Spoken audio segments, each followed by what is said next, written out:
Hey guys, Dave with First Place Auto Parts, and you know, there's square body trucks and then there's square body trucks. And today we're going to take a look at a square body Blazer that is more than just skin deep. And we're going to talk to the owner and we're going to find out some of the history about this Blazer and find out what makes it so unique. Guys, we're going to get some video of this thing hauling mail across the field and maybe you can get some air. So make sure you stay tuned to the very end because today we're going to take a look at a 1976 Chevrolet Blazer that was once owned by Parnelli Jones. Not only owned but built by the man, and is currently owned by a private individual who drives it on the street still to this day and across the fields if the emergency warrants it. So guys, stay tuned. Today we're going to take a look at this really awesome 76 Chevrolet Blazer, find out his story. I guarantee you, you're going to like it.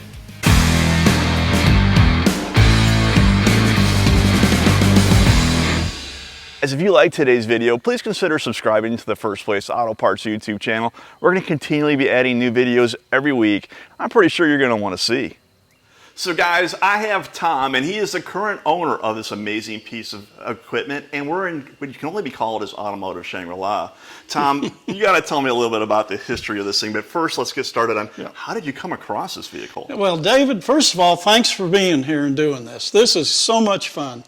This Blazer was built by Parnelli Jones, and we got to know Parnelli through our business and became very good friends. As a matter of fact, we met him at the Parker 300 in 2012 and rode around in this Blazer, my son and I.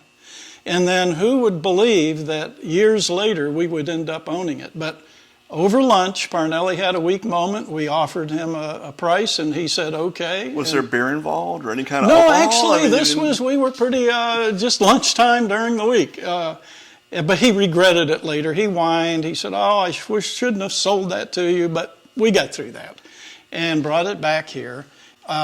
He had this truck built under his guidance to compete, not compete, but rather pre-run his desert races. Now, folks may know Parnelli won the Baja 1000, the 500, the Parker, the Mint. He's won everything off-road, not to mention road racing.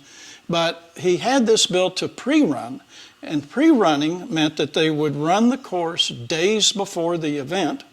They would record on a Lowrance system, back in those days even, the nature of the course, and use that data on race day. So he probably pre-ran, he thinks, 30 or so races. He and Walker Evans and other famous names from off-road racing. So the stories behind this are very, very interesting. So for every Parnelli win off-road, this truck was actually the precursor to run the course. Correct. To find out the fastest routes and the obstacles and things of that nature. And keep in mind, these courses they were very undeterminable terrain. You couldn't guess what's coming next. So the suspension is extremely long travel. The engine's set back. You'll see when we look through the vehicle all of the modifications that allowed this to run 120 or so, not as fast as race ones, but through the desert and be able to, do that for hours at a time. How many miles do you think this thing's accumulated over the years of pre-running? There's an odometer in there. I think it says 80,000 on it, but who knows for sure. And there's evidence underneath that they have repaired this more than once. I see gussets welded on the frame. And they found all the weakest links. Oh, probably, yeah, right? they didn't always get home in one piece in this. So. Gosh, and so you are literally the owner just right after Parnelli. There hasn't been a string of owners. You literally are from Parnelli's hand, the keys went into your hands, and that's amazing, Tom. It really is. He signed it in different places, and we have a bill of sale, and it's a real blessing to have this vehicle. I'm sure especially with the friendship, let alone the history of Parnelli Jones, plus the uniqueness. Now, did Parnelli build this by himself, or did he have some help? No, he had the folks that built all of the Bill Strop Fords that were so competitive built this. But under Parnelli had a lot to do with this and Big Ole, which a lot of viewers may remember was a Bronco that Parnelli built, highly modified. That one just sold at, I think, Mecum or Barrett or something not too long ago for a lot of money. And first race out, the Baja 1000, they shattered the fastest time that used to belong to a motorcycle. Wow, they beat a motorcycle's time. Yes. Wow. That's huge. And I wish we had time, because some of the stories that Parnelli has told about that truck and those races. Well, Tom, maybe someday we'll come back. Okay, we'll actually be great. seated, and we'll be talking about some of the stories. That would be fun. That is just the, it's kind of like an onion that you peel back. The more you learn about this vehicle, the more it makes sense in regards to the modifications. And when I first walked up to it, it's hard to miss. It's yellow, and it looks like a Blazer that's been lifted with some big tires and wheels. But when you start to poke around this thing, it's amazing all the modifications they've done and how stock they were able to keep the outside looking, to be honest with you. It really is. And it takes a while to really understand the engineering and the changes that went into this to allow it to do what it does successfully. The engine is set back 10%. That meant that the whole interior dash and all of the console, all of that had to be handcrafted, hand-built. And you'll see it's just beautiful workmanship. And the 10% setback allowed them to come off? When they did get off the ground, I assume it didn't land nose heavy. Correct. They had balance. It was to give it balance in the air and try not to nosedive. The fenders, the hood are all fiberglass and Zeus fasteners so they can get it off, but to keep it light in the front. Mm-hmm. You'll see the structure in the frame in the front and all of the strengthening. There are coolers for everything fluid, including power steering, rear end, transmission, engine.